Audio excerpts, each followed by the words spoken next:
कलयुगी माँ बाप ने देखिए कैसे इस महिला को बेच दिया 3 अलग अलग पुरुषों को। दिल दहला देने वाली घटना।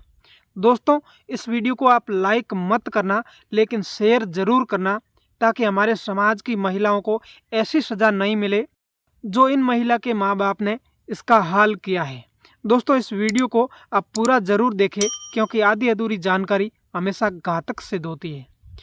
दोस्तों, एक छोटे से गांव में एक मासूम लड़की का जन्म हुआ, जिसका नाम सीमा था। उसका परिवार एक गरीब था, लेकिन सीमा के जन्म से ही घर में खुशियां का माहौल था। सीमा का बचपन गरीबी में बीता, लेकिन उसके माता पिता ने उसे हमेशा अच्छे संस्कार दिए। सीमा बचपन से ही बहुत मेहनती और समझदार लड़की थी। सीमा का बचपन काफ़ी कठिनाइयों से भरा था। गरीबी के कारण उसके माता पिता के पास सीमित संसाधन थे, लेकिन उन्होंने सीमा को शिक्षित करने की कोशिश की।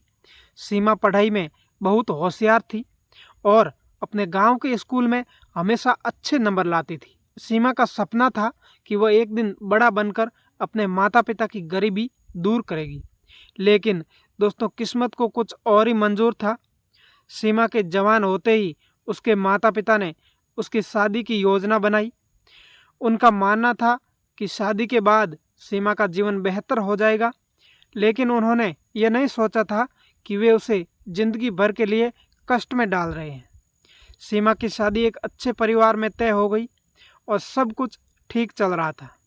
शादी के कुछ साल बाद सीमा के पति का अचानक निधन हो गया। सीमा विधवा हो गई और उसके जीवन में एक बार फिर से मुश्किलें आने लगी। सीमा के माता पिता ने उसकी स्थिति का फायदा उठाने का सोचा। गरीबी और लालच ने उनके मन को इतना काला कर दिया कि उन्होंने अपनी बेटी को 3 अलग अलग पुरुषों को बेचने का निर्णय लिया। सीमा का पहला सौदा। सीमा के माता पिता ने उसे पहले एक अमीर व्यापारी को बेच दिया। व्यापारी ने सीमा को अपने घर में नौकरानी बनाकर रखा। वह सीमा के साथ बहुत बुरा व्यवहार करता था और उसे तरह तरह के कामों में उलझा देता था। सीमा ने वहां से भागने की कई बार कोशिश की, लेकिन वह कई बार नाकामयाब रही। लेकिन एक बार सीमा भाग ही गई। जैसे ही वह अपने माता पिता के पास पहुंची, उसके माता पिता ने उसे फिर से किसी और को बेचने का फैसला किया। सीमा का दूसरा सौदा। पहले व्यापारी के बाद सीमा को एक और अच्छे आदमी को बेच दिया गया। यह आदमी भी बहुत क्रूर था और उसने सीमा को अपनी हवस का शिकार बनाया। सीमा का जीवन एक नरक बन गया था। वह हर दिन भगवान से प्रार्थना करती थी कि उसे इस दुख से मुक्ति मिले।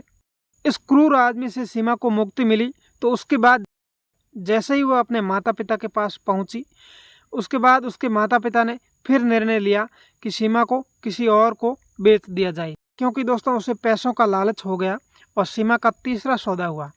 तीसरे और अंतिम सौदे में सीमा को एक दुष्ट व्यक्ति के हाथों में बेच दिया गया।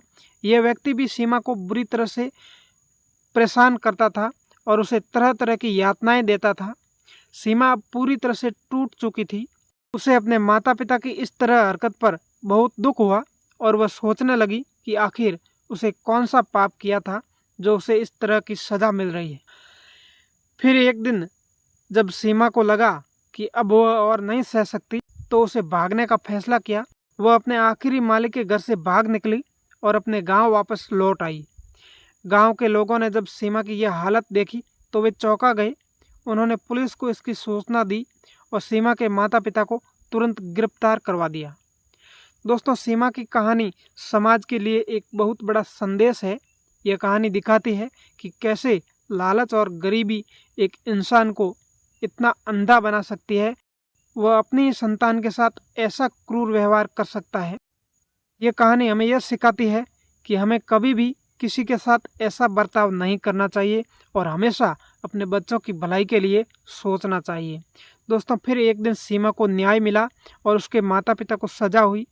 जब सीमा ने अपने जीवन को एक नई दिशा दी, उसे एक एनजीओ के साथ मिलकर काम करना शुरू किया और उन महिलाओं की मदद करने का संकल्प लिया जो सीमा के जैसी स्थिति में थी। सीमा की मेहनत और संघर्ष ने उसे एक दिन मजबूत और आत्मनिर्भर महिला बना दिया। दोस्तों, सीमा की कहानी से हमें यह सीखने को मिलता है कि चाहे कितनी भी कठिनाई आए, हमें कभी हार नहीं माननी चाहिए। हमें हमेशा अपने सपनों को पूरा करने की कोशिश करनी चाहिए और अपने अधिकारों के लिए लड़ना चाहिए। ये कहानियाँ दोस्तों हमें प्रेरित करती है और हमें समाज में बदलाव लाने के लिए प्रोत्साहित करती है। दोस्तों वीडियो अच्छा लगा है तो अपने दोस्तों के साथ शेयर कीजिए ताकि ऐसी माताएं बहनें ऐसी शिकार से बच सके। धन्यवाद, मिलते हैं नेक्स्ट वीडियो में।